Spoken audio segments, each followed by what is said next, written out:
अगर कोई इंसान अपना घर बना रहा है या उसका एग्जिस्टिंग घर है, तो वास्तु से वो क्या-क्या अपनी चीज़ें लाइफ में इम्प्रूव कर सकता है? एक छोटा सा कोट है, यत् पिंडे तत् ब्रह्मांडे वाला। मतलब आपके अंदर ही ब्रह्मांड है, आपके अंदर ही सब कुछ है। तो आपकी बॉडी एक यूनिवर्स, आपका घर एक यूनिवर्स और आपका बाहर, तो उन सबको अलाइन करना, सबकी एनर्जीज को अलाइन करना वास्तु कहलाता है। देखिए, हमारे हिंदू धर्म कितना साइंटिफिक है। नवरात्रि कब आती है? जब भी हमारा सीजन चेंज हो रहा होता है। एक हो गई चैत्र, एक होते शारदीय।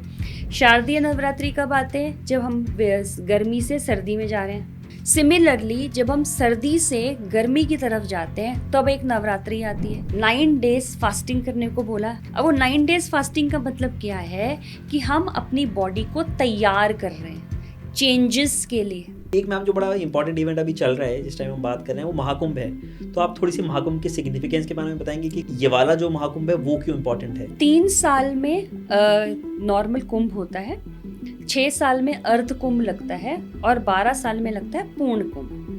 ये जो लगा है ना, ये है 144 साल बाद। मतलब 12 इंटू 12, अगर आप 12 को 12 से मल्टीप्लाई करो तो मतलब जब 12 कुंभ पूरे हो गए तब लगा ये महाकुंभ। दैट इज 144 साल के बाद।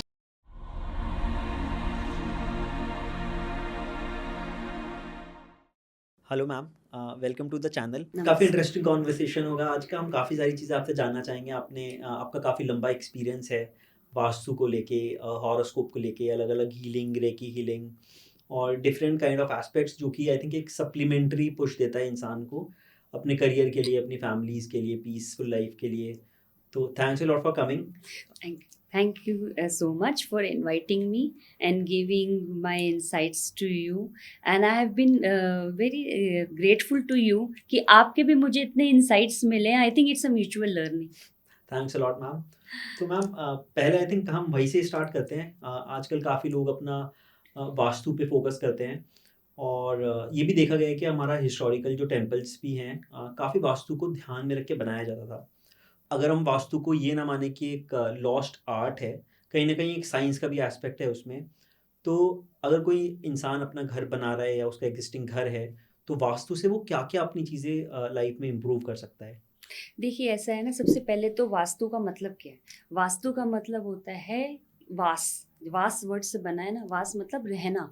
आप कहाँ रह रहे हो, तो आप उस जगह को अपने हिसाब से, अपनी यूनिवर्स के साथ जहाँ आप रह रहे हैं, आप अपने आप को अलाइन कर रहे हैं। तो that is vastu means you are aligning yourself, your energies with the universe, right. सबसे पहले आपके 2 यूनिवर्स होते हैं। एक यूनिवर्स आपका, जो आपका खुद का इन यूनिवर्स है, मतलब your own house is your mini universe, and another universe is the outside, that is जो सराउंडिंग्स है आपकी। तो आप अपने छोटे से यूनिवर्स को अपने बड़े यूनिवर्स के साथ अलाइन कर रहे हो। एक आपने वो सुना है ना, एक छोटा सा कोट है, यत् पिंडे तत् ब्रह्मांडे वाला। मतलब आपके अंदर ही ब्रह्मांड है, आपके अंदर ही सब कुछ है। तो आपकी बॉडी एक यूनिवर्स, आपका घर एक यूनिवर्स और आपका बाहर, तो उन सबको अलाइन करना, सबकी एनर्जीज को अलाइन करना वास्तु कहलाता है। एंड यू आर राइट जब आप कहते हो कि वास्तु शुरू से टेम्पल्स में होती है, या देखिए जो राजा महाराजा होते थे, उनके सबके जो महल होते थे वो वास्तु के अकॉर्डिंगली ही बने होते थे। उनके लिए स्पेशली आपने देखा होगा, कभी सुना भी होगा, राजगुरु स्पेशल उनके अपने डेडिकेटेड टू राज परिवार होता था, है ना। फिर temples according to the vastu होते थे। इवन जो टाउन प्लानिंग होती थी वो भी वास्तु के अकॉर्डिंगली ही होती थी। उसमें ये पर्टिकुलर जोन्स होते थे कि इस जोन में कौन कहाँ रहेगा, मर्चेंट्स कहाँ रहेंगे, और दूसरे जो सैनिक हैं वो लोग कहाँ रहेंगे, हमारा टेम्पल कहाँ होगा, हमारा राज घराना कहाँ रहेगा, वो सारे एरियाज डेजिग्नेटेड होते थे। आपने देखा होगा जो प्लानिंग राजमहलों की होती थी वो प्लानिंग घरों की कभी नहीं होती थी, क्योंकि वो बहुत ही स्पेसिफिकली उस तरह से बनाए जाते थे। ऐसे ही जो टेम्पल्स होते हैं, आज भी आप साउथ इंडिया के टेम्पल्स में चले जाइए, जो पुराने हिंदू टेम्पल्स हैं, आप उनमें देखोगे कि बीच में एक सरोवर है, उसके चारों तरफ गार्डन्स हैं, और हमारा जो टेम्पल्स होते हैं वो बीच में होते हैं, उनके चारों तरफ भी काफ़ी जगह छुट्टी होती है, सरोवर भी होते हैं, वो उनका प्रॉपर जो टेम्पल है वो प्रॉपर एक स्टाइल में, विमान स्टाइल में बना होता है। और अंदर भी जो डीटी जो बैठी हुई हैं वो भी एक जगह पे उनका स्पेशली डेजिग्नेटेड है। क्यों? क्योंकि ये सारा कुछ वास्तु के अकॉर्डिंगली, इसलिए आप साउथ इंडियन के टेम्पल्स मिल जाओ, वहाँ जाके बहुत ज़्यादा पीस भी आती है, plus they are the richest temples also, right? Okay.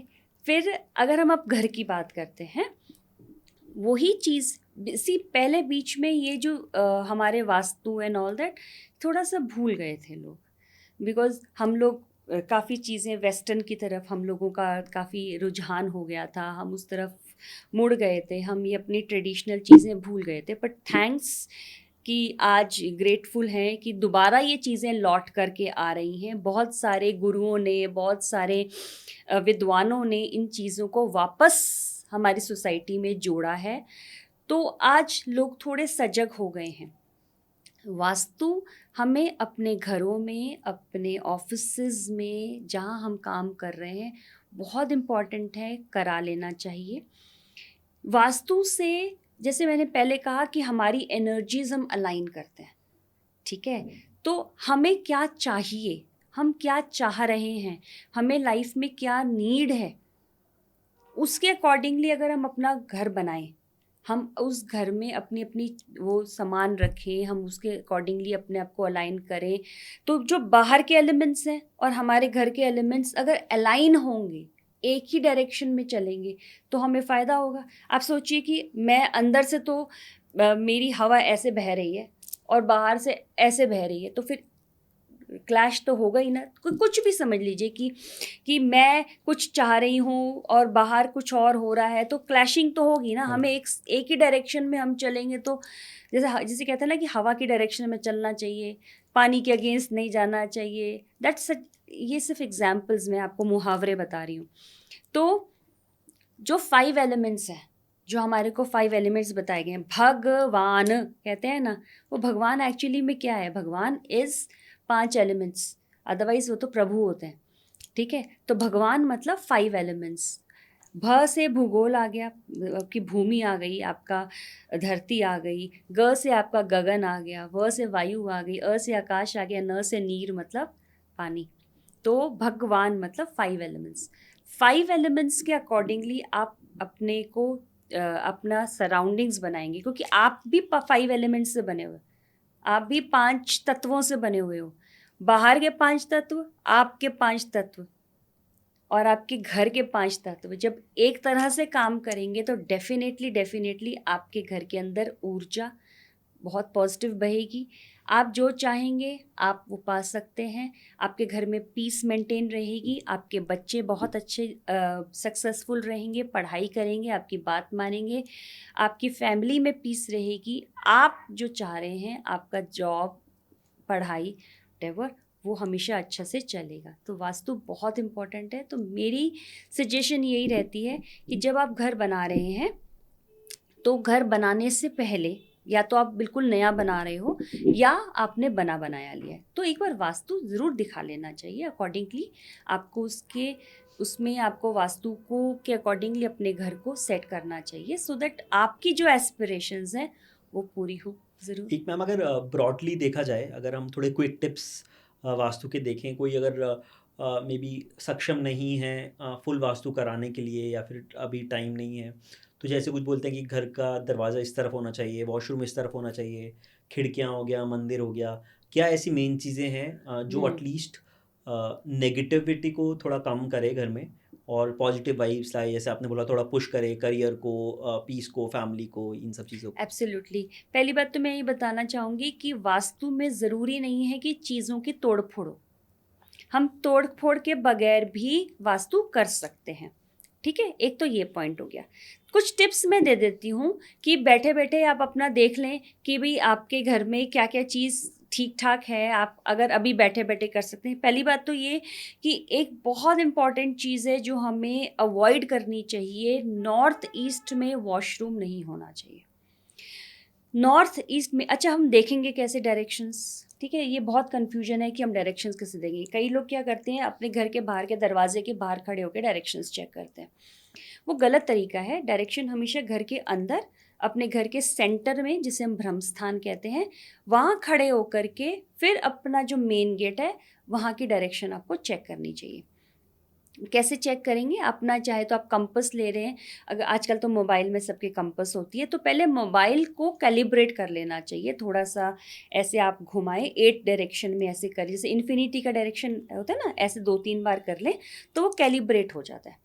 उसके बाद अपनी कंपास को खोल के और फिर देखें तो आपको डायरेक्शंस पता चलेंगी, ठीक है। उसमें देखिएगा आपका नॉर्थ ईस्ट कहाँ है। नॉर्थ ईस्ट में वॉशरूम बिल्कुल नहीं होना चाहिए, वर्जित है।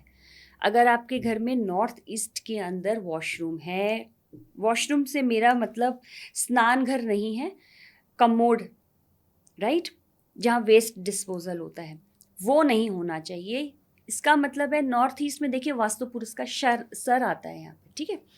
तो किसी भी डीटी के सर के ऊपर तो हम वेस्ट नहीं करते, ठीक है, तो वहाँ पे वो नहीं होना चाहिए। उसकी वजह से क्या होता है, घर में बच्चों पे और सबसे ज़्यादा जो बड़े लोग होते हैं उनके ऊपर असर आता है, किसी ना किसी की हेल्थ प्रॉब्लम्स भी आ सकती हैं। तो अगर है तो उसको अभी बंद करना, ठीक है। आपका जो कमोड होगा, अभी आप सपोज करिए, कई लोग कहते हैं हम तो उसको कमोड तो नहीं हटा सकते हैं, एटलीस्ट उसको क्लीन करके उसमें बहुत सारा 7-8 बाल्टी पानी डाल दीजिए, उसको बंद कर दीजिए। कम से कम आप नहा सकते हैं पर आप उसका कमोड यूज़ करना बंद कर दो, ये सबसे इम्पॉर्टेंट। दूसरा, सपोज करिए वहाँ पे वॉशरूम नहीं है पर आप नॉर्थ ईस्ट के अंदर भारी चीज़ें रख रहे हैं, आपने वहाँ पर बहुत भारी भारी सामान रख दिया है, हैवी सामान रख दिया है, वो भी ठीक नहीं है। क्योंकि आप वास्तु पुरुष के सर के ऊपर, आप खुद सोच के देखिए, आपके सर के ऊपर कुछ भारी सामान रख दे कोई, ठीक है, तो क्या रहेगा, पूरे वक्त आपको कुछ ना कुछ अनईजीनेस रहेगी।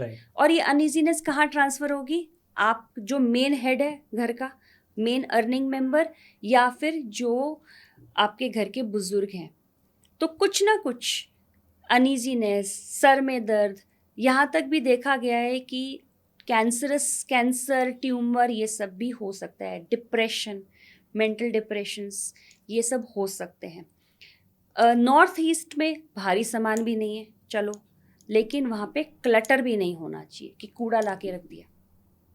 कूड़ा अगेन वास्तु पुरुष का सर है, आपके सपोज करिए सर के अंदर कूड़ा भरा हुआ है, इसका क्या मतलब हुआ? क्लैरिटी नहीं रहेगी।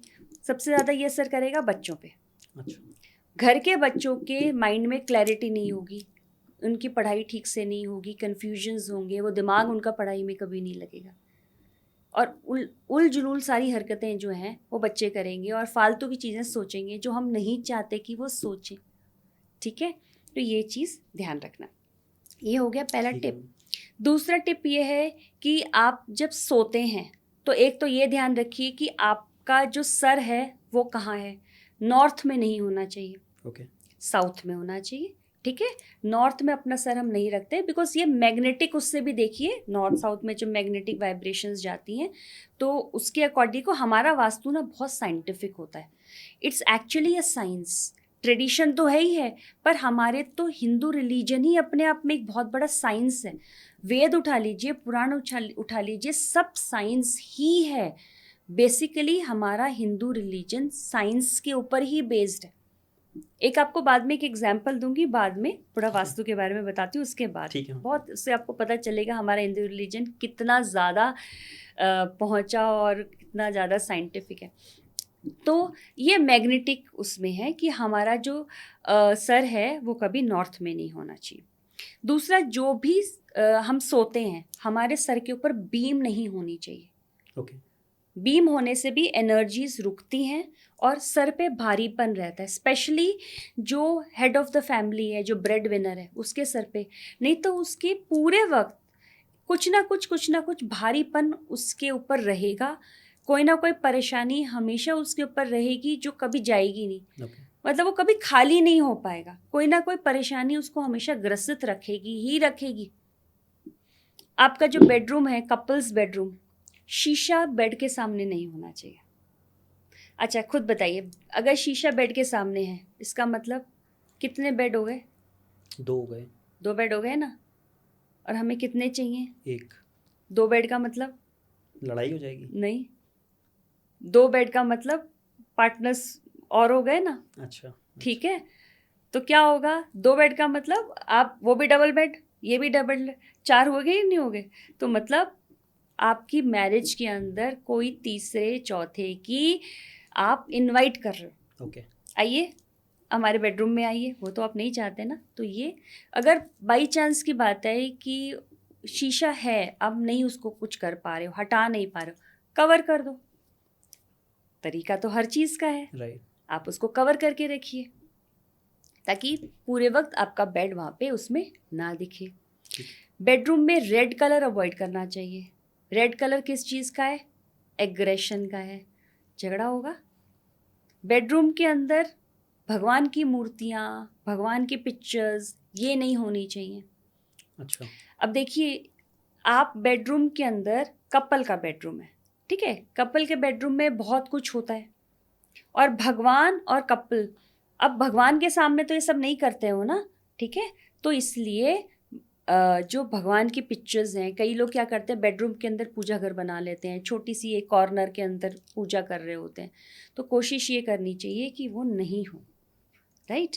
और कहीं किसी का, जैसे सपोज करिए वन स्टूडियो है या कुछ है, कोशिश करो बेड के सामने ना हो, थोड़ा दूर हो, नहीं हो सकता तो एटलीस्ट कवर तो कर दो। ये आपको हमेशा ध्यान रखना चाहिए।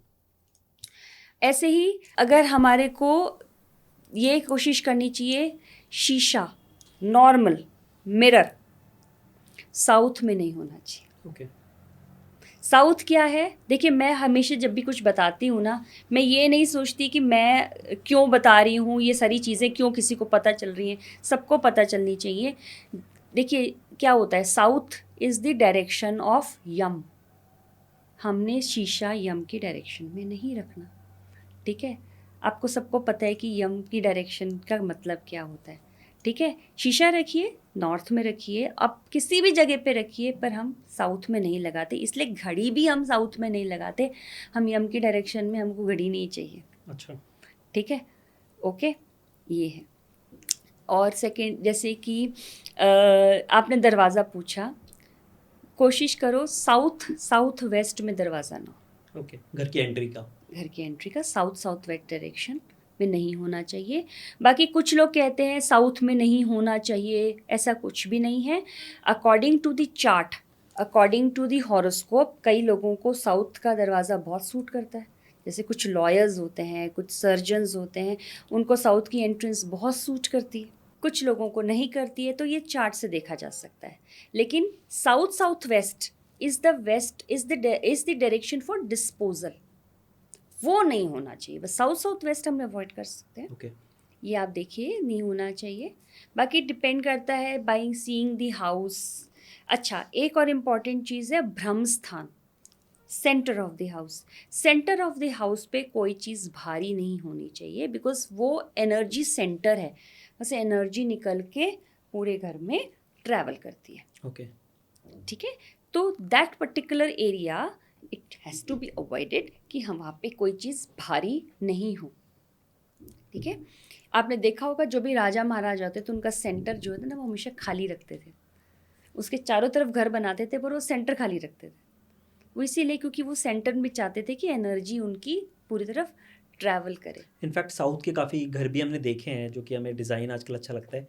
बीच में वो एक वेरांडा टाइप्स का खाली छोड़ते हैं और चारों तरफ उनका घर होता है, तो आई थिंक वो एनर्जी सेंटर भी खाली रहता है उनका। वो इसीलिए क्योंकि आप कोई भी बड़े बड़े घर देखिए, मिलेनियर्स के घर देखिए, वो हमेशा एंटर करते हुए ना, उनका हमेशा सेंटर खाली होगा। सेंटर हमेशा खाली रखना चाहिए। आजकल के जैसे अपार्टमेंट्स बन रहे हैं, कोशिश ये रहे कि हमारे ब्रह्म स्थान के ऊपर कोई चीज़, जैसे हम लोग डाइनिंग टेबल रख लेते हैं, सोफ़ा आ जाता है, कई बार दीवारें आ जाती हैं, तो वो दीवारें भी सेंटर में नहीं होनी चाहिए। बिकॉज उसमें क्या होता है कि हमारे ना मर्मा पॉइंट्स होते हैं हमारे घर के अंदर। जैसे हमारे बॉडी के अंदर पॉइंट्स है ना, बहुत सेंसिटिव पॉइंट्स हैं। हेड हो गया, नेवल हो गई, हमारे कुछ यहाँ पे जॉइंट्स हो गए, कुछ पॉइंट्स हमारे होते हैं जो हमारे स्पेशल पॉइंट्स होते हैं हमारी बॉडी के अंदर, जिन्हें सेंसिटिव पॉइंट्स कहते हैं, वैसे ही सेम सेंसिटिव पॉइंट्स हमारे वास्तु पुरुष में भी है। एक उसको प्रॉपर आदमी मानो कि वो एक पुरुष है जो बैठा हुआ लेटे हुए हैं, ठीक है। तो जहाँ जहाँ वो सेंसिटिव पॉइंट्स उनके दबेंगे वहाँ वहाँ आपके घर में प्रॉब्लम आएगी। तब कहते हैं ना कि जैसे बड़ों को आ सकती है, हेड ऑफ़ द फैमिली को भी आ सकती है कि अगर उनकी लीवर पे कुछ दबा या नेवल में दबता है या तो वहाँ पे उस पर्टिकुलर बॉडी पोर्शन में प्रॉब्लम आती है। तो इसलिए वास्तु इसलिए भी दिखा लेना चाहिए कि कहीं मर्मा पॉइंट्स में कोई प्रॉब्लम तो नहीं, कहीं बीमारी तो नहीं हमारे घर में आएगी, ओके। कोई प्रॉब्लम। और मैम जब हम ऐसे स्टडीज़ कर रहे थे तो काफ़ी सारे छोटे छोटे आई थिंक प्रिकॉशन थे या सोल्यूशन लोग बताते थे कि ठीक है पढ़ाई कर रहे हो तो एक टॉर्टॉइज जो है स्फटिक का वो रख लो या फिर एक पिरामिड रख लो। इन सब चीज़ों से भी फ़र्क पड़ता है क्या, और ऐसी कौन सी रेमेडीज, चीज़ें हैं जो कि रखी जा सकती हैं हाँ जनरली? देखिए रेमेडीज से फ़र्क पड़ता है बिल्कुल, क्योंकि उसमें क्या होता है हम एक तरह से जैसे कि हम चार्ट्स वगैरह में रेमेडी हमको दान करवा देते हैं। यस, इनसे बहुत फ़र्क पड़ता है बिकॉज इसके अंदर हम लोग कोशिश ये करते हैं, जैसे हम नेचुरल वास्तु करते हैं, वास्तु में हम लोग तोड़ फोड़ नहीं कर रहे हैं।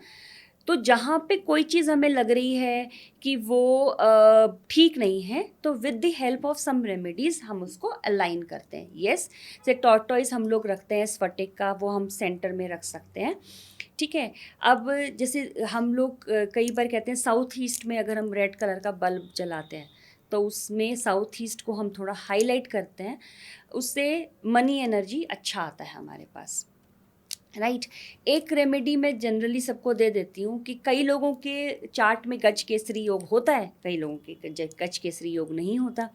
अब गज केसरी योग का मतलब है कि जैसे गज का मतलब हाथी, ठीक है, राइट। तो गज केसरी योग का मतलब होता है कि जो जुपिटर और मून मतलब गुरु और चंद्रमा उसका योग। तो किसी की इनकी भी डिग्रीज होती है, कौन से घर में बन रहा है, कहाँ अच्छा। बन रहा है। किसी का गज केसरी योग बहुत हैवी होता है, किसी का बहुत लाइट होता है, अब कईयों के नहीं भी होता। उससे गज केसरी योग का मतलब आपको पैसा, आपको वाहन, पॉपुलैरिटी, सक्सेस, ये सब वो आपको दिलाता है, राइट। तो कई लोग कहते हैं अब हमारे पास तो गज केसरी योग नहीं है, हम क्या करें। कोई बात नहीं, क्रिएट कर लो ना। नॉर्थ ईस्ट में पीतल का छोटा सा लोटा ले लो, ठीक है। पीतल किसको रिप्रेजेंट करेगा, जुपिटर को, गुरु को। उसमें रखो जल, स्वच्छ जल। जल किसको रिप्रेजेंट करेगा, चंद्रमा को। ओके। नॉर्थ ईस्ट डायरेक्शन किसकी है, गुरु की। नॉर्थ ईस्ट डायरेक्शन में वो रखो ना, गज केसरी योग क्रिएट करो। इसी को तो यही तो होता है कि आप किस तरह से अलाइन करते हो प्लैनेट्स को। तो अपने गज केसरी योग को क्रिएट करिए। तो छोटे से पीतल के लोटे में स्वच्छ जल बन के, और आप रोज़ उस जल को बदलिए बिकॉज स्टैगनेंट वाटर हो जाता है, फिर उसमें चीज़ हम लोग स्टैगनेंट करके उसको फिर ख़राब ही करेंगे, ठीक है। We do not want to invite Rahu into it, right. अच्छा। सो हमें उसको रोज बदलना है, और बदल के वो पानी को किस में, ज़मीन में नहीं फेंकना, नल कमोड में नहीं फेंकना, सिंक में नहीं फेंकना, पौधों में डालो, ओके। ठीक है। उसको क्रिएट करो, अपने घर में रखो, फिर देखो क्या आपका गज केसरी आपको पास आएगी नहीं चीज़ें, ठीक है। तो ये रेमेडीज़ काम करती हैं। और आप जैसे एक रेमेडी आपको साउथ की डायरेक्शन की बताई थी, आप उसमें आप वो मत रखिए, मिरर मत रखिए, है ना। तो और बहुत सारी रेमेडीज़ होती हैं, जैसे कि आप नॉर्थ में फाउंटेन लगा लें अगर, राइट, चलता हुआ फाउंटेन पे, तो उससे भी फ़र्क पड़ता है बिकॉज उससे आपको अपॉर्चुनिटीज़ आनी शुरू हो जाती हैं। ओके। ये और उसका भी रेमेडीज़ वाटर चेंज करते रहें? फाउंटेन में तो वो चलता रहेगा ना, तो अगर वो चलता रहेगा, इट्स रनिंग, तो वो उसके अंदर वो रहेगा, वो स्टैगनेंट नहीं होगा। ओके। ओके। और मैम एक जो प्रॉब्लम रहती है लोगों को या फिर माइंड में भी रहती है कि नज़र जो लग जाती है, नज़र दोष बोलते हैं कई लोग, ईविल आई होता है, और बच्चों पे थोड़ा ज़्यादा आई थिंक असर करती है, तो उससे प्रोटेक्शन के लिए भी कुछ किया जा सकता है? हाँ, देखो नज़र बहुत लगती है, लोग कई बार नए मॉडर्न लोग नहीं मानते हैं, बट यस होता है।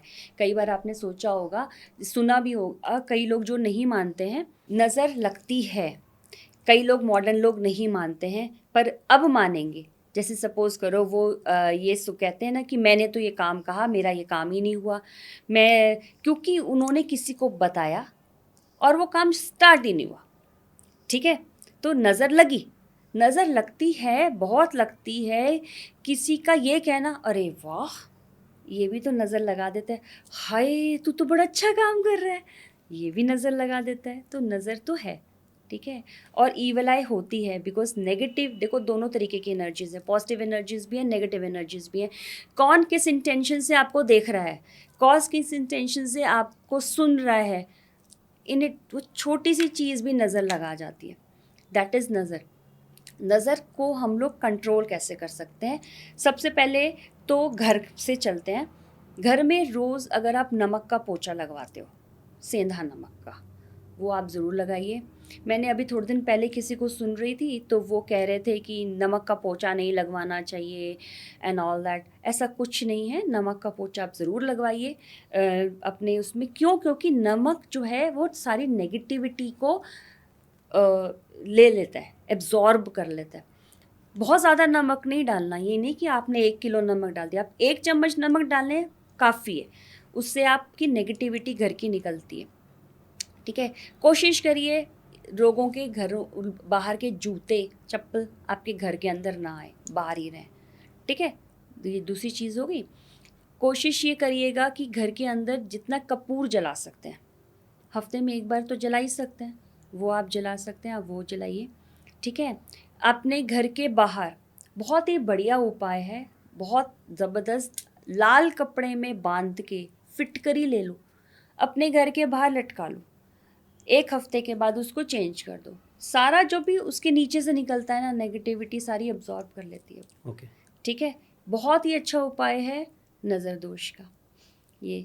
बच्चों के लिए हम कुछ ईविल आई प्रोटेक्शन जो लॉकेट्स वगैरह आते हैं वो सब भी पहना सकते हैं, वो काम हाँ, करते अब हम एक एक चीज़ बता देते हैं, ठीक है। आप अपने बच्चों को शिव जी का या फिर काली माँ, ठीक है, काली माँ के भी पैर से टच करा के आप उनको काला धागा पहना सकते हो, ठीक है।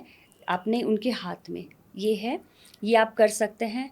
आजकल ब्रेसलेट्स भी बहुत आते हैं। ब्रेसलेट्स में जैसे कि एक स्मोकी ब्रेसलेट होता है, स्मोकी ब्रेसलेट आप पहन सकते हैं, बड़े भी पहन सकते हैं, छोटे भी पहन सकते हैं। आप स्मोकी क्रिस्टल का अगर आप ब्रेसलेट पहनते हैं तो वो नेगेटिविटी हटाता है। टर्मोलिन ब्रेसलेट होता है, वो पहन सकते हैं। देखिए ये है ना, ये स्मोकी है, ये टर्मोलिन तो मैंने नहीं पहना हुआ, पर ये स्मोकी ब्रेसलेट है, ये आप पहन सकते हो।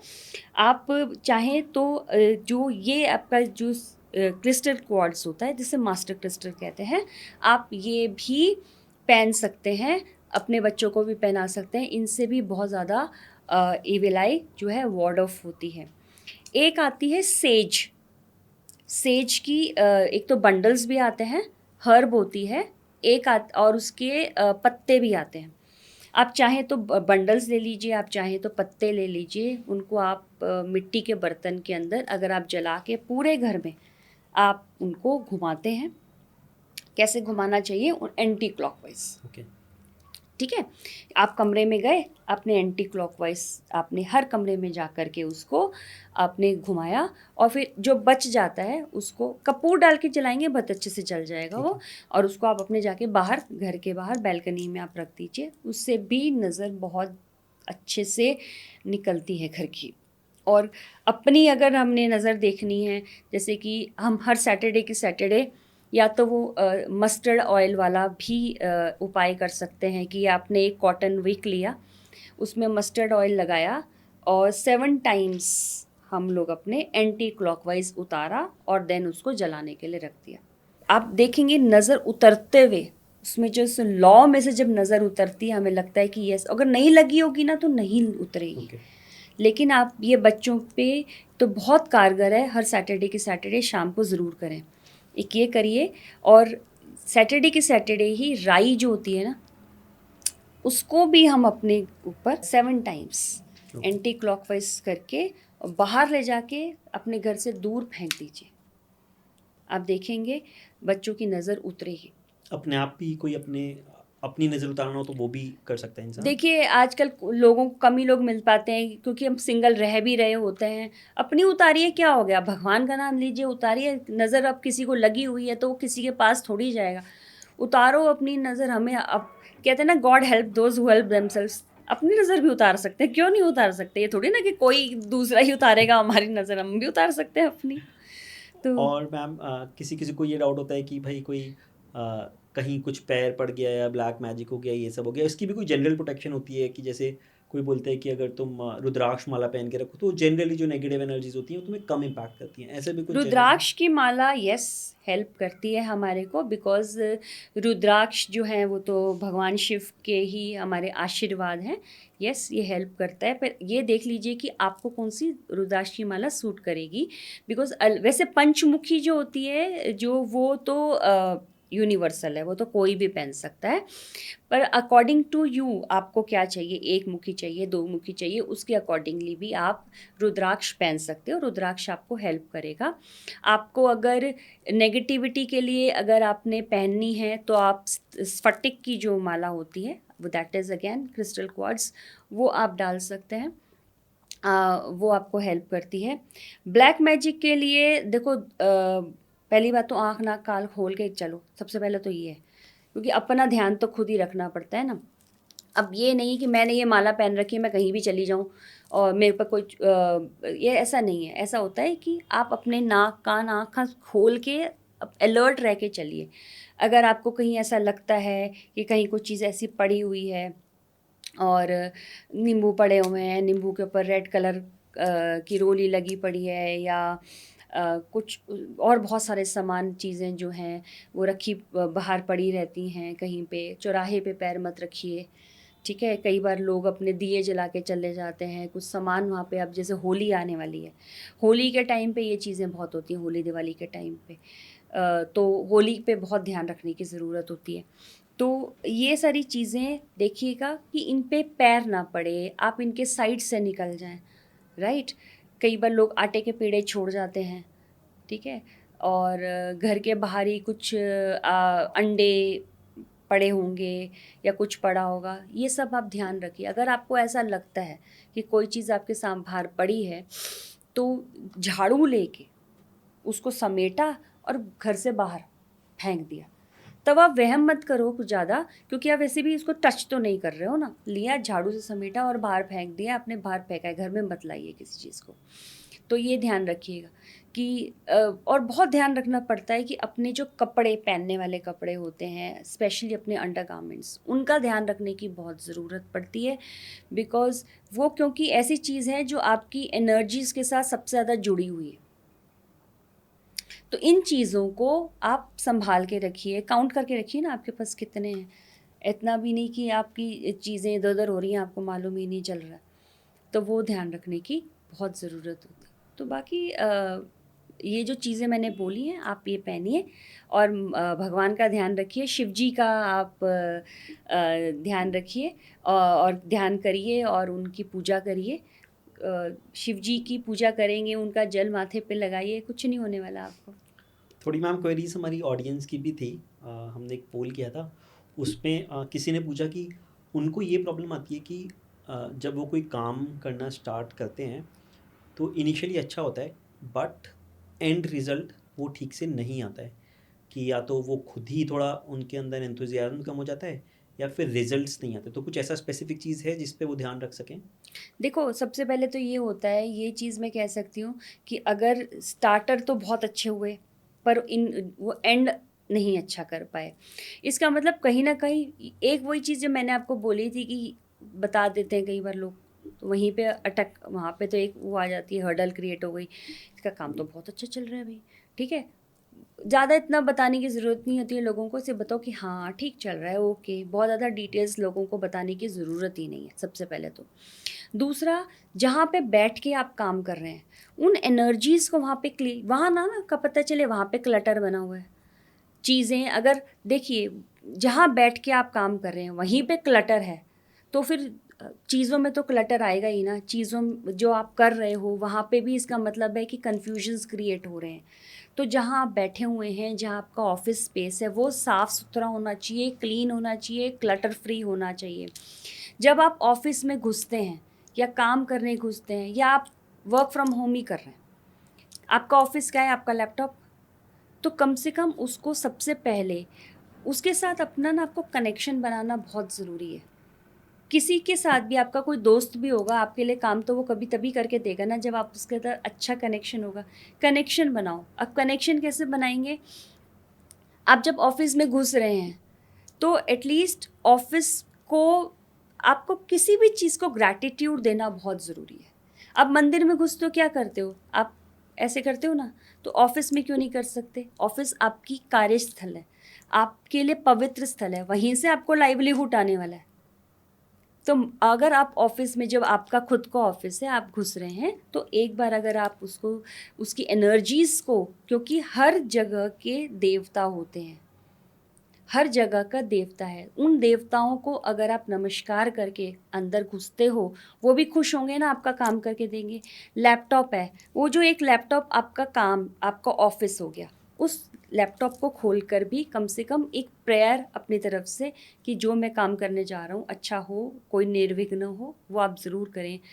बाहर निकलते हुए भी ग्रैटिट्यूड सबसे इम्पॉर्टेंट होता है, यूनिवर्स को ग्रैटिट्यूड देना। जो भी कोई काम कर रहे हो उस एनर्जी को ग्रैटिट्यूड देना। ग्रैटिट्यूड देना कभी ना भूलें कि आपने मेरा काम किया, आपने मुझे हेल्प करी, थैंक यू सो मच। इतना ही तो कहना है, एक थैंक यू ही तो बोलना है, ठीक है। और फिर भी आपको लगता है कि कोई हर्डल हो रही है, कुछ प्रॉब्लम आ रही है, कहीं ना कहीं राहु आपको तंग कर रहा है। तो जैसे मैंने क्लटर बताया, कहीं कोई क्लटर है, जाले देखो, जाले तो नहीं है आसपास, ठीक है। और फिर भी आपको लग रहा है कि आपको कोई काम नहीं हो रहा है, कुछ नहीं आ पा रहा है, तो पता है ना आपको या जौ क्या होता है? तो जौ ले लीजिए, उनको आप शिवलिंग पे आप अर्पित करके आ सकते हैं। अपना हाथ जोड़ के शिव जी को बोलिए कि मेरे कोई भी काम है तो अगर वो अटक रहे हैं तो आप उनको पूरा कर दीजिए। और एक और काम कर सकते हैं, थोड़ी सी जौ इच्छा अनुसार कितनी भी लेके आप उनको जल प्रवाह करके आइए वेडनेसडे को।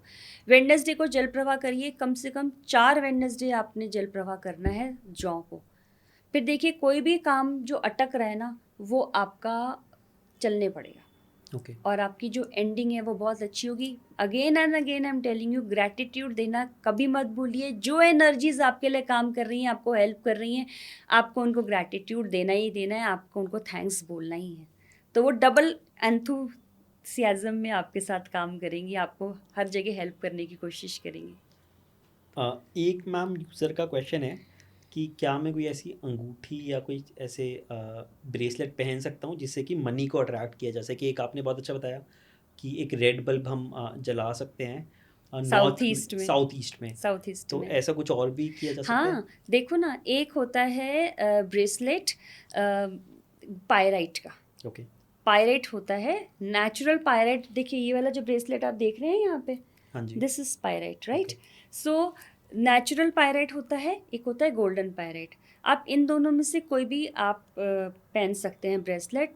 पायरेट की अंगूठियाँ भी आती हैं, रिंग्स भी आती हैं, पायरेट के पेंडेंट्स भी आते हैं, पायरेट की बहुत सारी चीज़ें आती हैं। आप पायरेट को पहन सकते हो, वो नेचुरली अट्रैक्ट करता है। एक होता है ग्रीन एवेंचुरिन। ग्रीन एवेंचुरिन भी जो होता है वो अट्रैक्ट करता है मनी को। वो मनी अट्रैक्ट करने से ज़्यादा आपको अपॉर्चुनिटीज़ ला के देता है। ओके। तो जितने वो अपॉर्चुनिटीज़ आएंगी, मनी अपने आप आएगा क्योंकि आप उनके ऊपर काम करोगे। फिर एक होता है सिट्रीन। सिट्रीन सीधे सीधे मनी अट्रैक्ट करने के लिए होता है, ठीक है। तो ये 3-4 हैं ब्रेसलेट्स जो आप पहन सकते हैं जिनसे मनी अट्रैक्ट होगा और आपको मतलब मनी के सोर्सेज आपके पास खुलने शुरू हो जाएंगे और सेविंग्स होनी शुरू हो जाएंगी। अच्छा, इससे मुझे याद आया, जैसे आपका घर का लॉकर है या आपके ऑफिस में है, तो कहाँ होना चाहिए? साउथ में प्लेस करके ना उसको नॉर्थ की तरफ उसका मुंह होना चाहिए। ओके। और कोशिश करो कि लॉकर के अंदर ना कुछ मिरर्स लगा ले आप अच्छा। चारों तरफ। अच्छा, मिरर का क्या काम है? एक को दो, दो को चार दिखाना। तो क्या होगा? एम्पलीफाई होगी ना चीज़ें। तो जैसे जैसे वहाँ एम्पलीफाई होगा तो आपका मनी भी एम्पलीफाई हो जाएगा और आपका मनी भी बढ़ेगा, ओके। मल्टीप्लाई हो जाएगा। ठीक तो है। इट्स अ टिप, तो जनरल रेमेडी काफ़ी अच्छी है, ये चीज़ तो की जा सकती है। है ना। हाँ हर जी। कोई कर सकता हाँ है हाँ ये, तो हाँ। आप ये ज़रूर करिए। और नॉर्थ के अंदर अगर आप भगवान कुबेर की कोई पिक्चर या कोई आइडल लगा सकते हैं, वो लगाइए। और वो भी एक्चुअली वो ट्रेजरर का ही कहे जाते हैं। पैसों के, माँ लक्ष्मी के ट्रेजरर हैं वो। तो वो आप नॉर्थ में अगर उनको प्लेस करते हैं, वो भी बहुत मनी अट्रैक्ट करने के लिए हेल्प करता है। पर कुबेर जी की ना पूजा नहीं होती है रेगुलर, हम सिर्फ उनकी पूजा करते हैं उसमें दिवाली पे। रेगुलर में हम उनकी कोई उन पे धूप बत्ती दिया नहीं दिखाते हैं, उनको सिर्फ हाथ जोड़ लीजिए काफ़ी है, बिकॉज़ वो यक्ष हैं। यक्षों का स्थान भगवान के बराबर नहीं होता है, तो इसलिए हम उनको रोज़ हाथ जोड़ सकते हैं। साफ़ रखिए, ये भी नहीं कि साफ़ नहीं करना उनको, लेकिन पूजा इनकी हम सिर्फ दिवाली वाले दिन करते हैं। ओके। और मैम अगर जैसे किसी किसी को जनरली पेरेंट्स को ये कंसर्न रहता है कि बच्चों की पढ़ाई अच्छी हो, उसके लिए भी कोई ऐसी रेमेडी हो सकती है कि बच्चा सही डायरेक्शन में रहे, जनरली कुछ करा जा सकता है हाँ, घर में? देखो, पहले ये कि कहाँ नहीं बिठाना, ये इम्पोर्टेंट है। बिठाना तो बाद में, कहीं नहीं बिठाना ये इम्पोर्टेंट है। देखो, एक उनको नॉर्थ नॉर्थ वेस्ट में नहीं बिठाना, ठीक है? अब नॉर्थ नॉर्थ वेस्ट मतलब नॉर्थ और नॉर्थ वेस्ट के बीच की डायरेक्शन। ओके। अब ये नॉर्थ नॉर्थ वेस्ट डायरेक्शन जो होती है ना, ये अट्रैक्शन की डायरेक्शन होती है। जनरली यहाँ पे हम लोग कपल्स जो होते हैं ना, न्यूली मैरिड, उन कपल्स को हम जगह देते हैं। और आप न्यूली मैरिड कपल्स को हम जब जगह देते हैं, वो किस लिए देते हैं वहाँ पे? ताकि उनमें अट्रैक्शन आए, उनकी अंडरस्टैंडिंग अच्छी हो जाए, वो बहुत अच्छा एक दूसरे के साथ जो है मिक्सअप हो जाएं, राइट? अब वहाँ पर जब बच्चा बैठेगा तो वो पढ़ाई छोड़ के बाकी सारे काम करेगा। आजकल बच्चों के पास मोबाइल्स हैं, मोबाइल के बगैर काम होता नहीं है, क्योंकि Right. उनके होमवर्क्स भी मोबाइल पे ही आ रहे हैं, ठीक है? स्मार्ट स्कूल्स हैं ना, तो स्मार्ट स्कूल सारी चीज़ें उस पे दे रही हैं, ऑनलाइन है, करेक्ट। तो वो पढ़ाई नहीं करेगा, बाकी सारी चीज़ें करेगा उसके ऊपर फ़ोन पे। तो एक तो वहाँ बिल्कुल नहीं बिठाना, ठीक है? वो वेस्ट नॉर्थ वेस्ट में नहीं, मतलब वेस्ट और नॉर्थ वेस्ट के बीच में। ओके। एक तो मैंने बोला था नॉर्थ नॉर्थ वेस्ट, मतलब नॉर्थ और नॉर्थ वेस्ट के बीच में, ओके, ये डायरेक्शन अलग है। ठीक है, और वेस्ट नॉर्थ वेस्ट डायरेक्शन अलग है, ठीक है। दो अलग है। वो डायरेक्शन डिप्रेशन की है। ओके, वो बच्चा वहाँ बैठेगा तो वो पढ़ाई नहीं कर पाएगा, उल्टी सीधी हरकतें सोचेगा, उसमें जो है मतलब सेल्फ प्रोक्रेस्टिनेटिंग की जरी से वो आ जाती हैं, पढ़ाई नहीं करता, मैं तो ये नहीं कर सकता, मैं वो नहीं कर सकता, मेरे को ये नहीं मतलब वो सारी चीज़ें जो हैं, self depression and all that, उसमें नहीं बिठाना। ईस्ट साउथ ईस्ट में नहीं बिठाना। ईस्ट साउथ ईस्ट में बहुत अच्छी डायरेक्शन है, नो डाउट अबाउट इट, पर उसमें दिमाग बहुत चलता है। रिसर्चर्स बैठे वहाँ पे, मैनेजर्स बैठे वहाँ पे जाके, जिन्हें स्ट्रैटेजीज बनानी है, स्ट्रैटेजिस्ट बैठे, ठीक है? हमें बच्चे का दिमाग इतना नहीं चलवाना कि वो इतना चलना शुरू हो जाए कि वो बाकी चीज़ों पे ध्यान ना दे और फालतू के दिमाग चलाए। हमें फालतू के दिमाग नहीं चलाने, हमें वही करवाना है जो ज़रूरी है। ओके, क्योंकि वो पढ़ाई छोड़ के फिर वो दूसरी चीज़ों की बाल में खाल उतारनी शुरू कर देगा, वो नहीं चाहिए ना, वहाँ नहीं बिठाना। अदरवाइज डायरेक्शन बहुत अच्छी है, लेकिन हर डायरेक्शन का एक पर्टिकुलर स्वभाव है। बिठाना कहाँ है? हमें उसको बिठाना है west south west, okay, south west और वेस्ट के बीच में। ओके, उस डायरेक्शन में बच्चा बैठेगा, उसका कंसंट्रेशन बहुत अच्छा लगेगा, वो पढ़ाई बहुत अच्छी करेगा, वो, और उसका मुंह किस तरफ होना चाहिए? ईस्ट की तरफ, अच्छा, फेसिंग ईस्ट, राइट? तो बहुत अच्छी पढ़ाई करेगा, बहुत अच्छा उसका ध्यान लगेगा, कॉम्प्रहेंड बहुत अच्छे से कर पाएगा पढ़ाई चीज़ें। तो ये ध्यान रखना कि वो बैठेगा कहाँ। ठीक है, एक और, साउथ साउथ वेस्ट में भी नहीं बैठेगा बच्चा, साउथ और साउथ वेस्ट के बीच में, क्योंकि वो डायरेक्शन डिस्पोजल की है, ओके, तो फिर वो पढ़ ही नहीं पाएगा कभी भी। इनफैक्ट वो अगर वो यहाँ था तो यहाँ आ जाएगा बच्चा। ये बहुत इम्पॉर्टेंट होता है कि कहाँ नहीं बिठाना और कहाँ बिठाना। मैम इससे पहले हम अलग-अलग हॉरोस्कोप अलग-अलग राशियों पे जाएँ। आपने कुछ बोला था कि हिंदू धर्म के बारे में आप कुछ बोलना चाहेंगे, साइंटिफिकली, साइंटिफिक के बारे हाँ। में?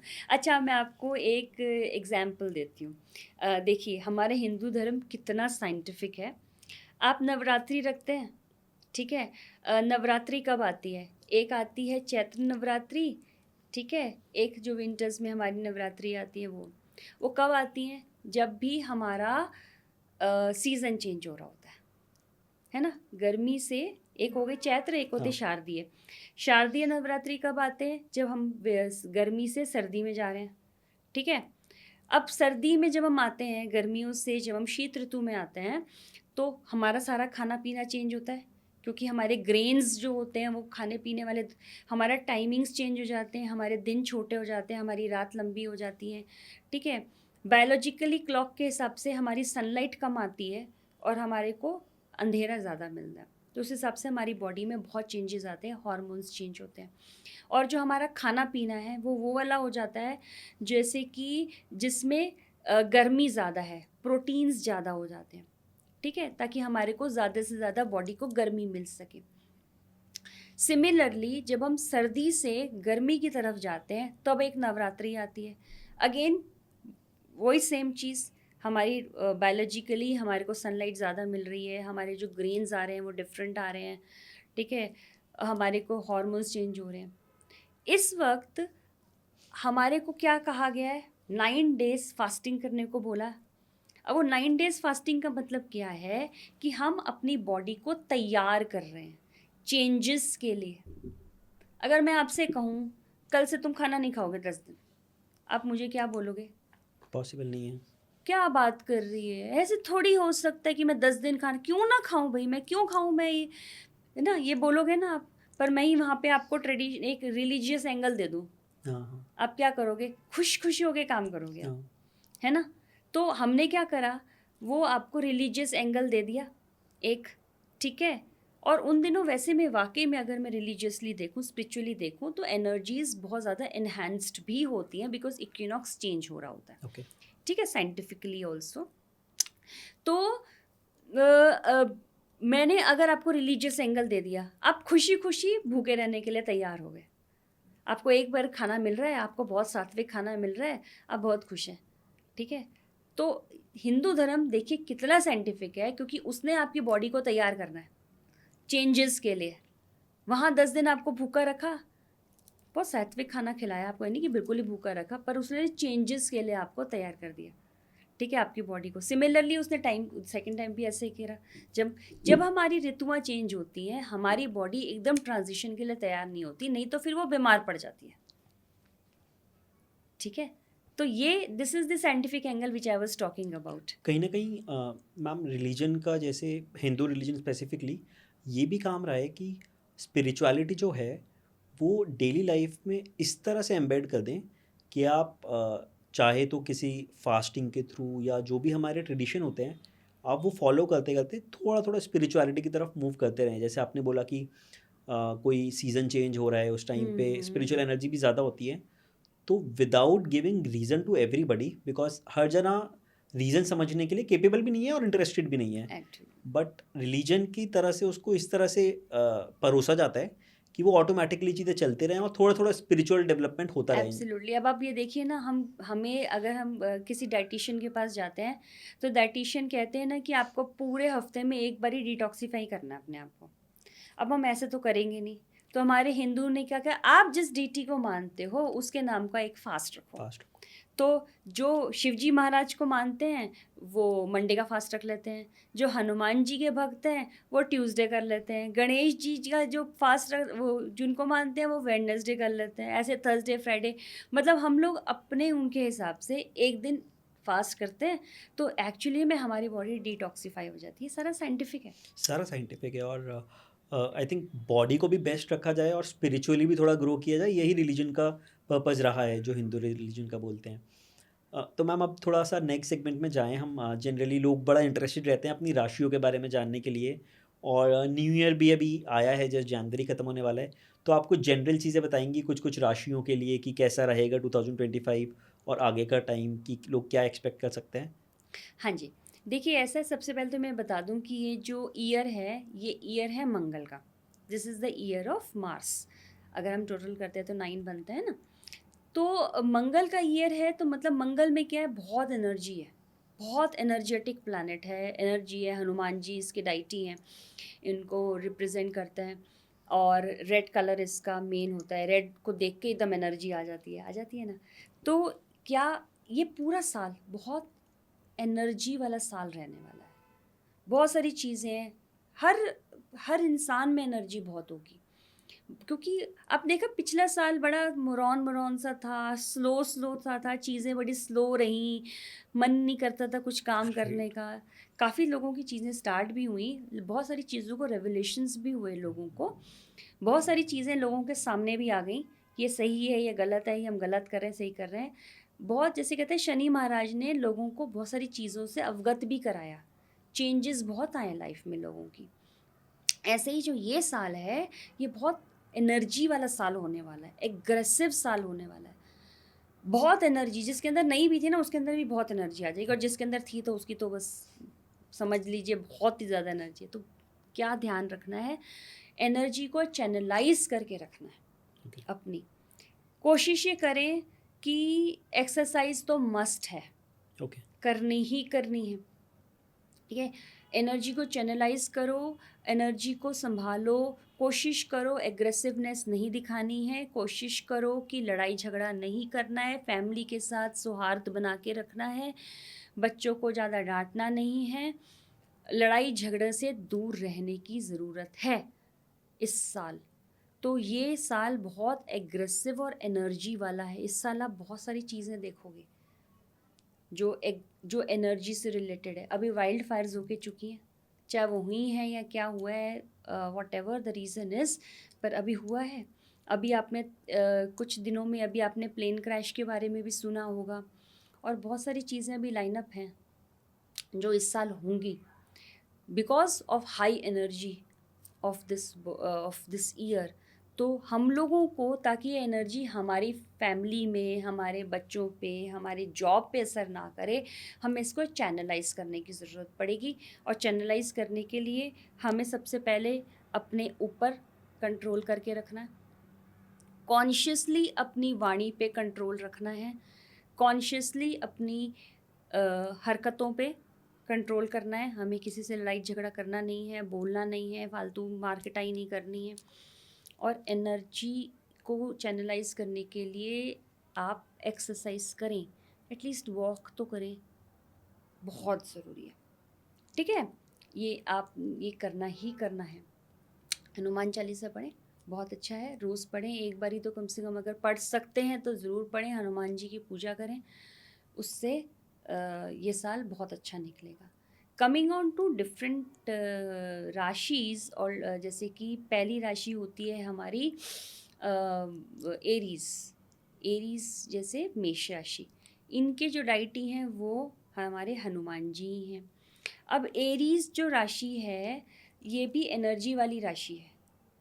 वैसे देखा जाए तो अगर मैं इन जनरल भी बोलूँ तो सारी राशियों के लिए जो साल है वो बहुत अच्छा ही जाने वाला है, और बहुत इनके लिए बढ़िया साल है। अपॉर्चुनिटीज़ तो सबको मिलेंगी, पैसा भी मिलेगा।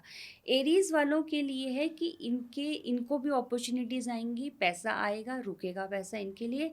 इनको अपने आप को बस ये ध्यान रखना है कि एकदम से एग्रेशन में नहीं आना, एकदम से चीज़ों में कूदना नहीं है, संभालने की ज़रूरत है। थोड़ा संभालो, थोड़ा रुको, चीज़ों को एनालाइज करो। एकदम से भागना नहीं है कि कुछ देखा अरे अपॉर्चुनिटी आ गई, पहले रुक जाओ एकदम से, और एकदम से झगड़ा भी नहीं करना, ध्यान रखना है, ठीक है। अगर मैं टॉरस की बात करती हूँ, वृषभ राशि, वृषभ राशि की जो डाइटी हैं वो शुक्र हैं, ठीक है। तो उनको हम देखें तो शुक्र जो टॉरस लोग होते हैं वो बहुत डिटरमिन्ड लोग होते हैं।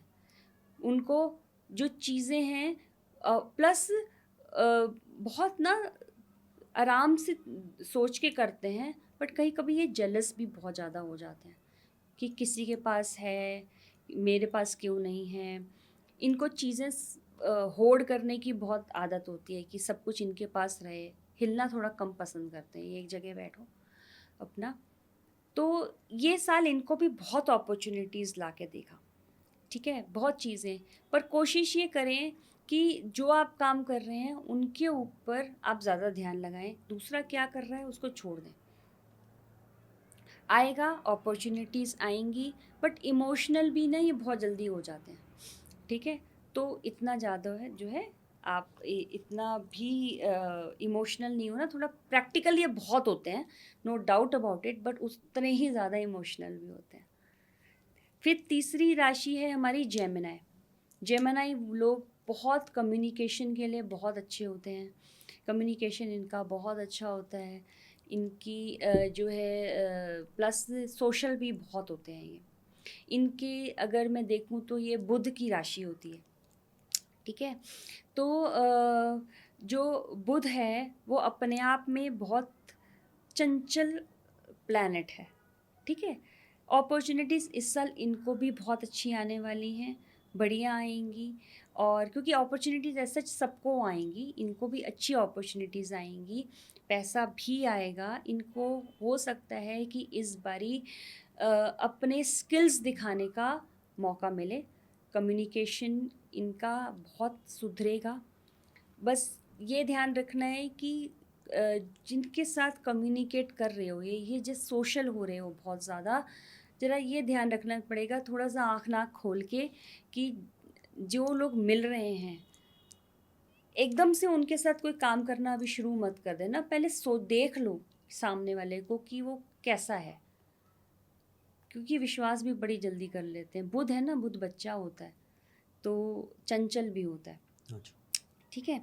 फिर फोर्थ नंबर पे हम कहते हैं कैंसर, दैट इज कर्क राशि।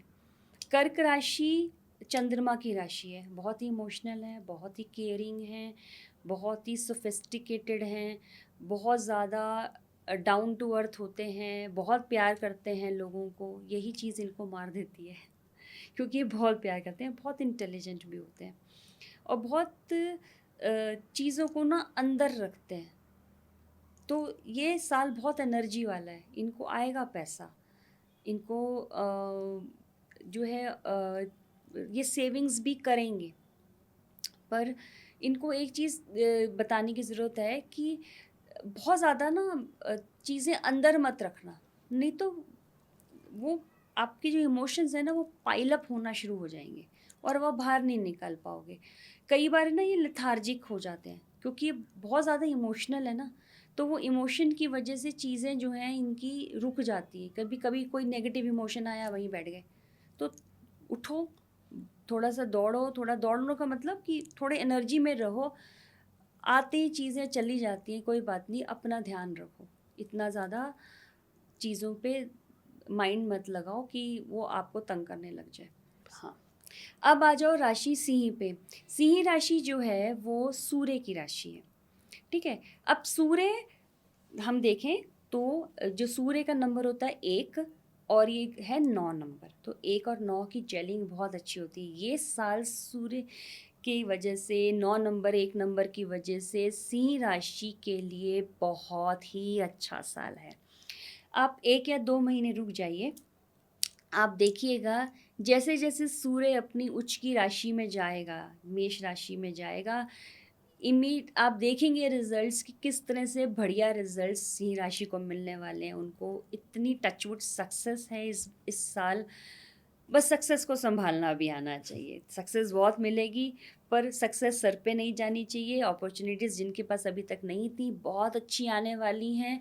कई कई लोग थे जिनको, क्योंकि शनि और सूर्य का थोड़ा 36 का आंकड़ा रहता है, तो पिछले साल प्रॉब्लम्स आई, कई लोगों को प्रॉब्लम्स आई, सिंह राशि वालों को, कई लोगों को पर्सनल प्रॉब्लम्स आई, प्रोफेशनल प्रॉब्लम्स आई, but now they are about to end. तो इस साल सिंह राशि वालों के लिए पर्सनली, प्रोफेशनली, फाइनेंशियली, इमोशनली ये बहुत ही अच्छा साल रहने वाला है। बहुत कुछ मिलेगा, अगेन संभालना उसको, ठीक है। अब आ जाओ वर्गों पे, जिससे वर्गो मतलब कन्या राशि। कन्या राशि के भी जो हैं प्लैनेट बुध हैं।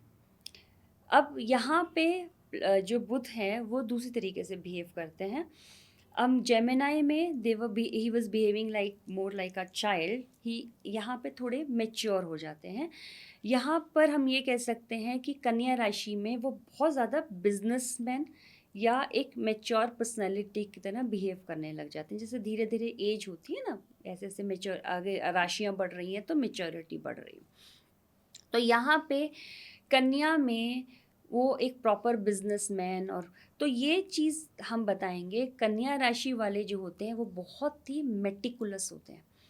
बहुत जिसे कहते हैं जैसे बाल की खाल निकालता है ना कोई, बिल्कुल डीप एनालिस्ट, बहुत डीप एनालिस्ट होते हैं, चीज़ों को बिल्कुल अंदर तक डिटेल्स में वो देखते हैं, राइट।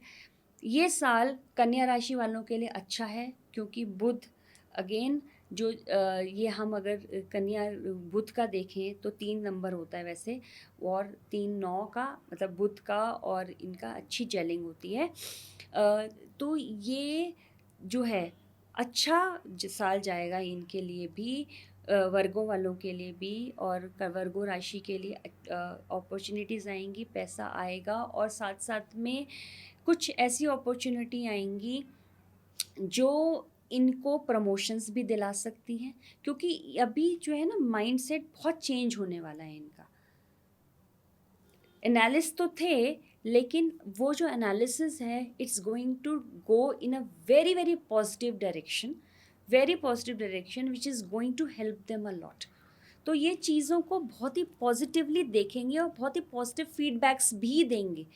इमेज सुधरेगी, लोगों के सामने एक आइकॉन की तरह सामने आएंगे, लोग इनका वो देंगे, एग्जाम्पल देंगे, तो प्रमोशंस होंगे, इंक्रीमेंट्स होंगे, और इनको एक जगह मिलेगी अपने प्रोफेशन में भी, पर्सनल भी।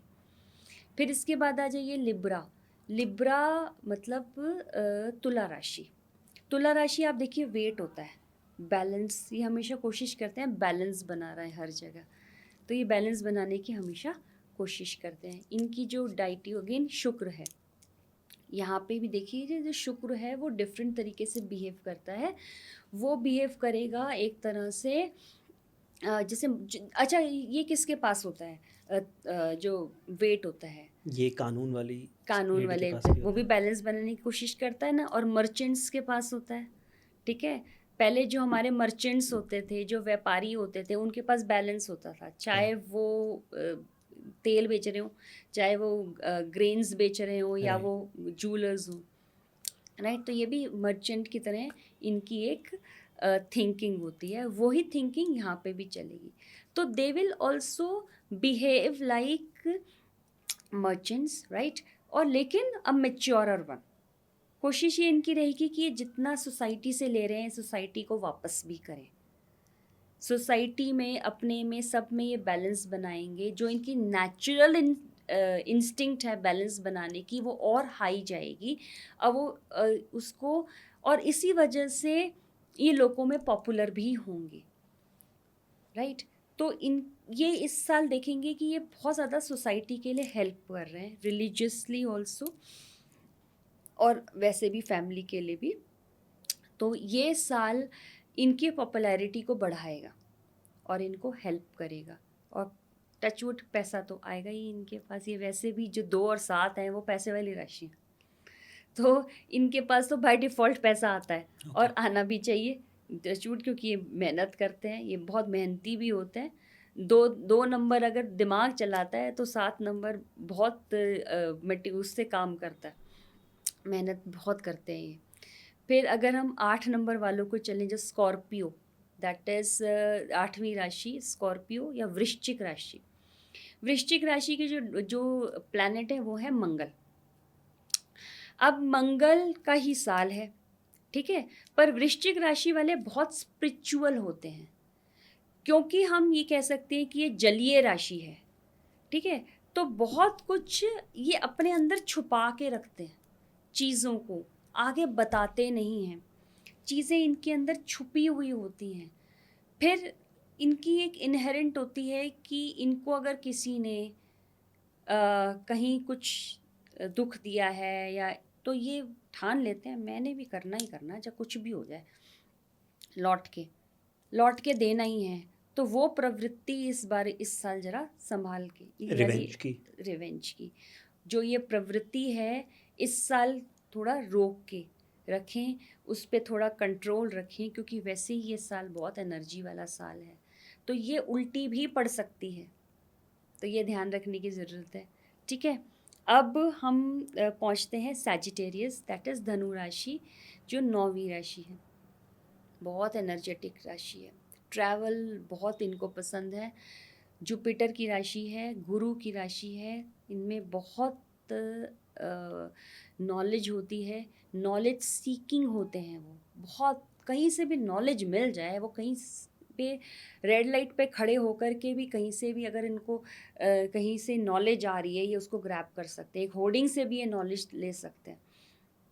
बहुत ट्रैवल वाली होती है, इनको ट्रैवल करना बहुत पसंद है, पर वहीं की वहीं ये ढीठ बहुत होते हैं। ढीठ का मतलब है कि जो सोच लिया वो करना है, और इस साल वो करेंगे भी, जो उन्होंने सोचा है वो करेंगे, पॉजिटिव रहेंगे, बहुत स्पिरिचुअल हैं इस साल। उनका स्पिरिचुअलिटी में एक दूसरा ही वो रहेगा, मतलब they will go a little higher in spirituality. Travel उनका बहुत होने वाला है इस साल।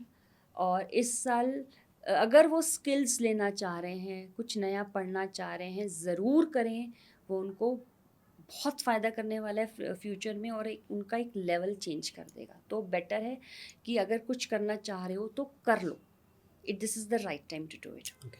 राइट। अब आ जाते हैं हम केप्रिकॉन पे, दैट इज़ मकर राशि।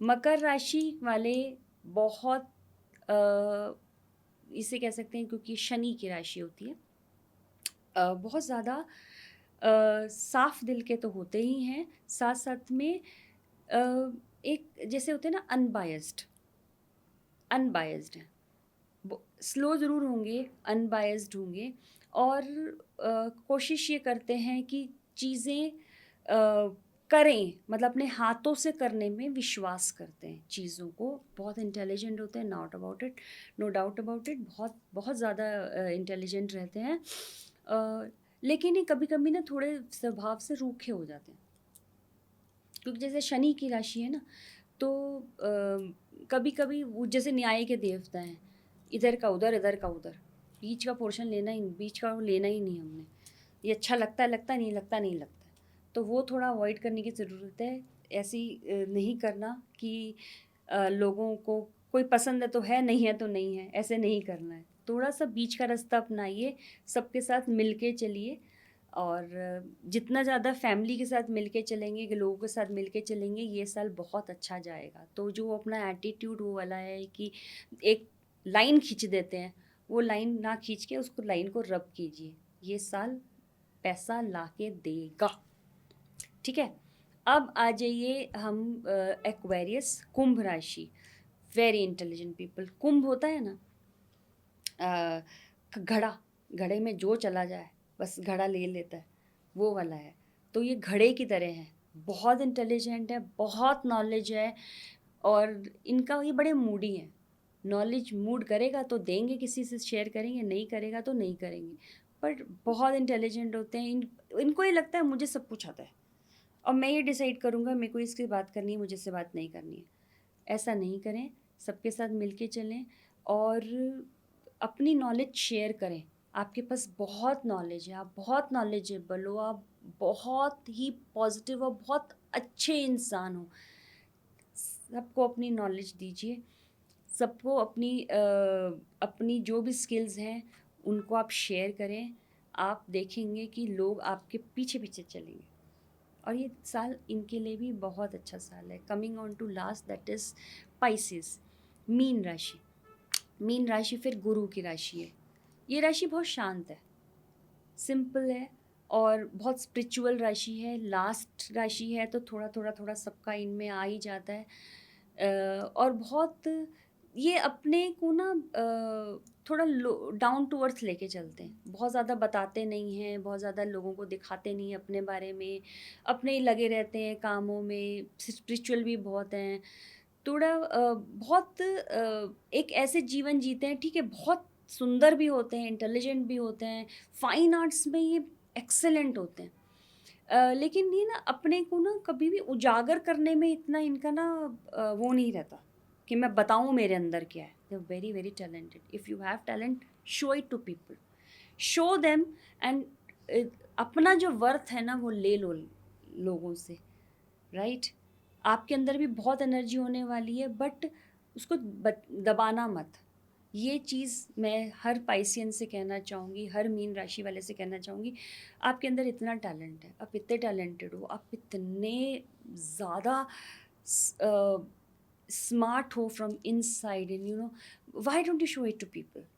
ये एनर्जी वाला साल है, इस साल तो आपको करना ही करना है। टेक योर वर्थ, जो डिजर्व करते हो वो इस साल मिलेगा। तो please and please go and just show the people how talented you are. Thanks a lot ma'am. I am sure कि काफ़ी लोग मोटिवेटेड हुए होंगे इस चीज़ को सुन के। और आई थिंक एक इम्पॉर्टेंट फैक्टर इसका ये भी रहता है कि अपने आप को जब कोई ठीक से जान पाता है तो उसके अकॉर्डिंग एक्ट करके आई थिंक वो ज़्यादा सक्सेस की तरफ जा पाता है। एब्सोल्युटली। तो आपने जो चीज़ें बताई काफ़ी इंपॉर्टेंट हैं और आई थिंक ऑडियंस कनेक्ट कर पाएगी उस चीज़ से। एक मैम जो बड़ा इंपॉर्टेंट इवेंट अभी चल रहा है जिस टाइम हम बात कर रहे हैं वो महाकुंभ है। तो आप थोड़ी सी महाकुंभ के सिग्निफिकेंस के बारे में बताएंगे कि क्या सब जाने की कोशिश कर रहे हैं, वहाँ अभी काफ़ी भीड़ भी है, थोड़ा सा सिग्निफिकेंस आप बताएंगे और ये वाला जो महाकुंभ है वो क्यों इम्पोर्टेंट है? एब्सोल्युटली। देखिए, मेरे को महाकुंभ में जाने का मौका मिला, मैं बहुत ज़्यादा ब्लेस्ड फील कर रही हूँ। ग्रैटिट्यूड है मेरा यूनिवर्स से कि उन्होंने मेरे को वहाँ पे ले गए। मैं सच बताऊँ तो मैं सोच नहीं सकती थी कि मैं जा पाऊँगी, क्योंकि आप सोचिए 2 दिन के अंदर प्रोग्राम बना, 2 घंटे के अंदर टिकट्स बुक हो गए एंड आई वाज़ देयर। तो मैं सोच नहीं सक रही थी, जहाँ अब लोग को टिकट्स नहीं मिल रही हैं, मेरे पे भगवान का इतना हाथ रहा कि मैं चली गई। मैं बहुत बहुत थैंक्स और शुक्रगुजार हूँ भगवान का। देखिए, महाकुंभ एक तो हर 12 साल में लगता है कुंभ का मेला, पूर्ण कुंभ ऐसा होता है। 3 साल में नॉर्मल कुंभ होता है, 6 साल में अर्ध कुंभ लगता है और 12 साल में लगता है पूर्ण कुंभ।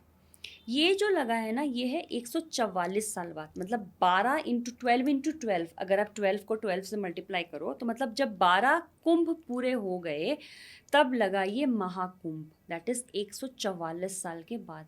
अब कुंभ लगता क्यों है? आपको वो स्टोरी तो पता है कि जब हमारे समुद्र मंथन हो रहा था राक्षसों और, अब ये समुद्र मंथन क्यों हो रहा था? क्योंकि समुद्र से बहुत सारे हमें रत्न निकालने थे, राइट। जब हमारे ऋषि दुर्वासा जी गुस्सा हो गए थे इंद्र से, इंद्र का सिंहासन छिन गया था, तो बहुत सारी चीज़ें थी जो भगवान ने कहा कि भाई अब तुम्हारा तो श्राप तभी जाएगा, तुम्हारे को तो तभी मिलेगी वापस सत्ता जब तुम समुद्र का मंथन करेंगे। समुद्र में से लक्ष्मी जी भी निकली थी ना, लक्ष्मी जी, धन्वंतरी जी और ऐरावत, तुलसी और बहुत सारे रत्न, ये सब समुद्र से ही निकले थे। तो जब समुद्र मंथन हो रहा था, अब ये कहा कि भाई पहली बात तो इस समुद्र का मंथन करें कैसे, इतना बड़ा समुद्र है। तो मेरू पर्वत को लेकर आए गए थे, सुमेरु पर्वत लाए थे। रस्सी कौन बनेगा? नाग वासुकी को रस्सी बनाया। अब खींचेगा कौन?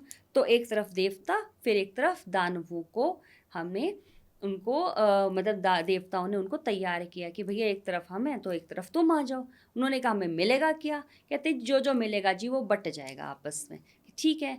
तो उन्होंने जब अमृत का नाम सुना, बड़े वो कहा अरे वाह अमृत निकलेगा तो हम तो अमृत पियेंगे। उस अमृत के लालच में वो भी तैयार हो गए और वो समुद्र का मंथन स्टार्ट हो गया। अब धीरे धीरे जब सारी चीज़ें निकली तब एक बार क्या निकले, धन्वंतरी जी। ठीक है, धन्वंतरी जी आपको पता होंगे, जो हमारे जो लॉर्ड ऑफ मेडिसन है वो, ठीक है, जो सारी मेडिसिन्स के हम उनको वो मानते हैं। अब वो क्या लेकर निकले? वो निकले अमृत का कलश लेके।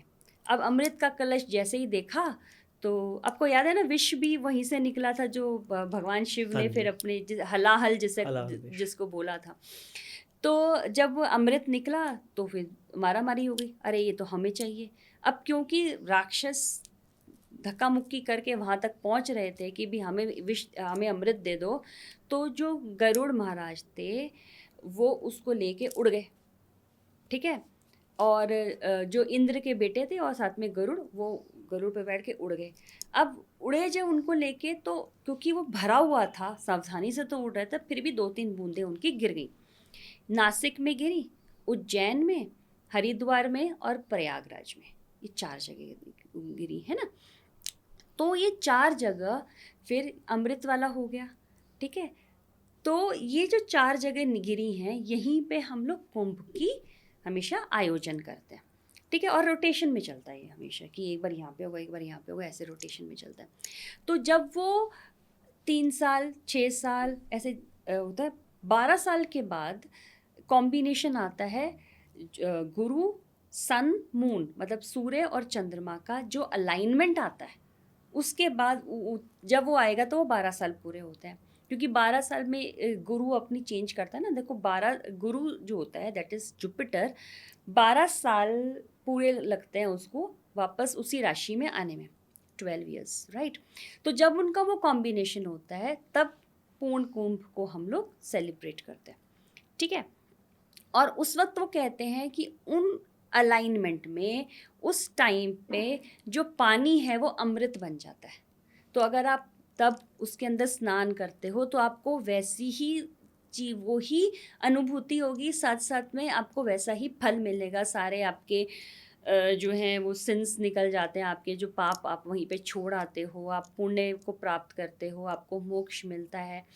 और ये जो महाकुंभ लगा है, 12 महाकुंभ होने के बाद, मतलब 12 पूर्ण कुंभ होने के बाद फिर एक महाकुंभ का आयोजन हुआ है, मतलब 12x12। और ये जो अलाइनमेंट है, ये जो प्लानिटरी अलाइनमेंट अब हुई है वो 144 साल पहले थी। अब यहाँ भी इतनी भीड़ क्यों हो रही है, क्योंकि ये पूरी जनरेशन 144 साल के बाद दोबारा तो होने नहीं वाली, राइट। ठीक है। अब तो फिर उसके बाद थर्ड फोर्थ, तो ये जो हमारे को, हम बहुत ज़्यादा ब्लेस्ड हैं कि हमारी इस जनरेशन को ये महाकुंभ देखने को मिला या हमें पार्टिसिपेट करने को मिला। इसलिए आप देख रहे हो कि करोड़ों जा रहे हैं, इवन फॉरेनर्स आ रहे हैं।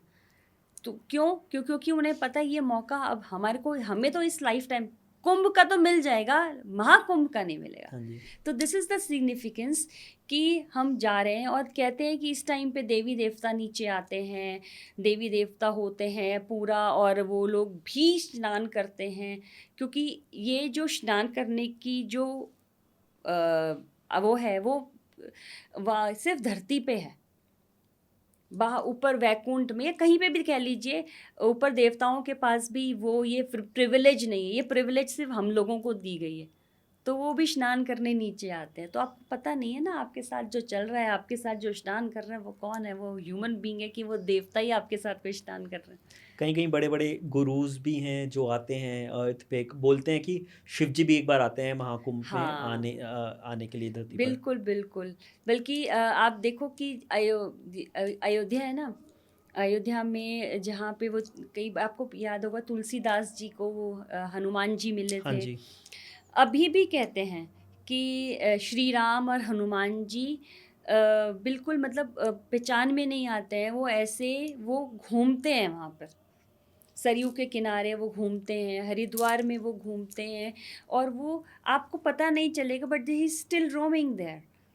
और अभी तो वो मॉडर्न, मतलब जैसा देश वैसा भेष, वैसा करके घूमते हैं, आपको पता नहीं चलेगा, but yes he still roams there. And वो घूम के आपको पूरी स्थिति का जायज़ा लेते हैं और देखते हैं कि क्या चल रहा है क्या नहीं चल रहा है। तो यस, महाकुंभ में बहुत देवी देवता आए हैं, आएंगे, और वो ब्लेस करेंगे। नहीं जा पा रहा कोई, और अगर कोई जा, उसके आसपास जैसे उसके रिलेटिव्स चले गए हैं, तो अगर त्रिवेणी का जल मंगा सकते हो। देखो हर कोई नहीं जा सकता, ये तो थोड़ा हम समझ सकते हैं कि हर कोई तो उठ के नहीं जा पाएगा ना। तो त्रिवेणी का जल अगर मंगा सकते हो वो मंगा लो, वो अपने घर में छिड़क लो, उससे आप नहा लो, ठीक है। और नहीं तो जो स्पेशल डेज हैं, गंगा जल को नॉर्थ ईस्ट में रखो भगवान शिव जी के आगे, just imagine it to be Triveni का जल, उससे भी आप पूरे घर में छिड़को, उससे नहा लो, ठीक है। अब हर कोई नहीं जा पा रहा, त्रिवेणी का जल भी नहीं आ पा रहा, तो ये एक तरीका है। और लास्ट तरीका ये है कि आपने जैसे जो मेन डेज हैं, अभी 2 डेज तो चले गए ना, एक मौनी अमावस्या चली गई, एक हमारी वो संक्रांति चली गई है ना, एक आ रही है अभी बसंत पंचमी 2 तारीख की, वो आएगी। फिर हमारा जो है एक आएगी पूर्णिमा, और एक आएगी हमारी शिवरात्रि, है ना। इन डेज पे भी आप गंगा जल से अगर आप हाथ जोड़ के आप उनसे भी नहाते हैं, तो वो भी समझ लीजिए घर में आपको कुंभ का ही फल मिलेगा, ये भी थैंक कह यू मैम सकते हैं। ये शेयर करने के लिए। आई थिंक काफ़ी लोग जो नहीं जा पा रहे हैं उनको इस चीज़ का करने का काफ़ी बेनिफिट मिलेगा। Thanks a lot. क्लोज करने से पहले मैं तो लोगों को यही बोलूँगा कि अगर किसी को वास्तु के बारे में कुछ जानना है तो ये जो आपकी बुक है आपने लिखी थी इसको पढ़ सकता है। आई एम श्योर काफ़ी हेल्पफुल होगी इस चीज़ के लिए। और हम लिंक भी दे देंगे इस बुक का जो लेना चाह रहा है। एक चीज़ जो आपने बोला कि कुछ हम ब्रेसलेट्स पहन सकते हैं या फिर कुछ मालाएँ हो गई, कुछ अलग-अलग टाइप के ये जेम्स हो गए। उसका भी कोई लिंक अगर आप दे दें जहाँ से जेन्युइन परचेज़ कर सकें तो दैट विल बी हेल्पफुल। हाँ, ये मेरी वेबसाइट है www.blessingsastrology.com। ब्लेसिंग्स एस्ट्रोलॉजी मेरे उसका नाम है। तो आप वहाँ पे जा सकते हैं, लिंक के थ्रू परचेज़ करेंगे। बहुत ही उत्तम क्वालिटी और बहुत ही जेन्युइन प्राइस पे वहाँ पे रेडिली अवेलेबल है ये सारे ब्रेसलेट्स वगैरह। बिकॉज़ मेरा ये मानना है कि देखिए, कोई चीज़ आप कहीं से परचेज़ कर रहे हैं तो चीज़ आपको बहुत उत्तम और बेस्ट क्वालिटी की मिलनी चाहिए, क्योंकि ये चीज़ें आप बार बार तो लेते नहीं हैं, ठीक है, और आप अपना हार्ड एंड मनी उसके अंदर डाल रहे हैं। तो बेटर ये है कि हमेशा चीज़ें जो हैं बेस्ट मिलें आपको, तो वो बहुत अच्छा है, क्योंकि बेस्ट क्वालिटी अगर आपको मिलेगी तो आपको फ़ायदा भी करेगी। अगर कहीं आपको अच्छा नहीं मिलता, वो देखो आप पैसे भी लगा रहे हो और आपको फ़ायदा भी नहीं करेगी। तो जो मेरी वेबसाइट है उस पे अगर हम ब्लेसिंग्स एस्ट्रोलॉजी की साइट पे जाएंगे तो जेन्युइन, बेस्ट एंड बहुत मतलब हील्ड, मतलब मैंने उसको हील करके रखा हुआ है वहाँ पे। तो हील्ड आपको वहाँ से अभिमंत्रित चीज़ें मिलेंगी। तो अगर आपको लेनी है, आपको चाहिए, तो आप वहाँ से जाके परचेज़ कर सकते हैं, ले थैंक यू मैम। सकते हैं। बड़ा मज़ा आया कॉन्वर्सेशन करके आपसे, काफ़ी सारी चीज़ें जानने को मिली। मुझे और आई एम श्योर कि ऑडियंस को भी मज़ा आया होगा। काफ़ी लोग इंटरेस्टेड रहते हैं ये सारी चीज़ें जानने के लिए, ताकि उनको मेहनत के साथ साथ एक जो डिवाइन पुश है वो भी मिल सके। कुछ अगर कंस्ट्रेंट है, कुछ रिस्ट्रिक्शन है, वो थोड़ी कम हो सके। Thanks a lot for sharing. Thank you so much for me too. And मैं भी बहुत ज़्यादा थैंक्स करती हूँ आपका भी, ऑडियंस का, सब लोगों का मैं थैंक्स करना चाहूँगी मुझे सुनने के लिए, मेरे को यहाँ आमंत्रित करने के लिए, ताकि मैंने भी अपनी जो नॉलेज है आप लोगों के साथ शेयर की। मुझे बहुत अच्छा लगा आपके साथ बात करके और अपनी नॉलेज शेयर करके। Thank you ma'am. Thank you so much.